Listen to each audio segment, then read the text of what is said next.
Good evening. An accused terrorist right here in our very own backyard. Attorneys say Valley man Derek Thompson may have wanted to launch a lone wolf terror attack and was encouraging others to join him. Today, an Arizona grand jury indicted him on 3 charges that he supported ISIS.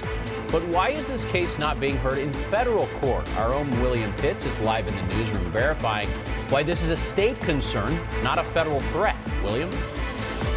Well, guys, in the simplest terms, these cases are being prosecuted by the state because it's easier to arrest people under Arizona's terrorism law. Derek Thompson is just the latest case. Derek Thompson is accused of being a terrorist. Prosecutors say he supported ISIS, researched lone wolf-style attacks, even tried to buy a gun. He was arrested but charged in state court, not by the feds. It's the 3rd state-level terrorism charge that federal prosecutors aren't taking. Attorney General Mark Brnovich tweeted Arizona's first state-level terrorism charge was 18-year-old Mahid Khan. Khan was sentenced to 8 years for allegedly planning an attack on a Mesa MVD office. Is there anything you want to tell the court or no? No, ma'am. Thomas and Michelle Bastian are charged with state-level terrorism after allegedly planning to blow up the Lewis prison complex. Thomas was already serving a sentence for murder when prosecutors say he became a radical Islamist.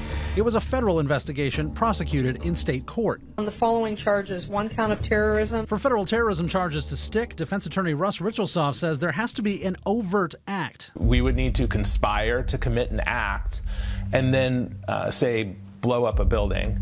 And then we would actually have to take a step towards completing that act. Meaning a suspect would have to buy parts of a bomb or get the gun they're planning to use.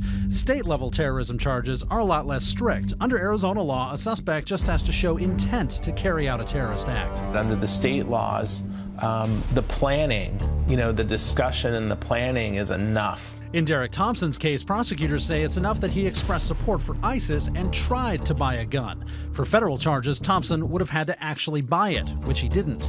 And if it's investigated by the Joint Terrorism Task Force, Richelsoph says any of the state or federal agencies involved can take the case. Yeah, they can take their pick. And actually, even something that's solely investigated by the federal law enforcement can still be prosecuted in state court. Now, one of the charges against Thompson was helping out a criminal syndicate. Under Arizona law, that's what ISIS qualifies as, same as the mafia. In the newsroom, William Pitts, 12 News.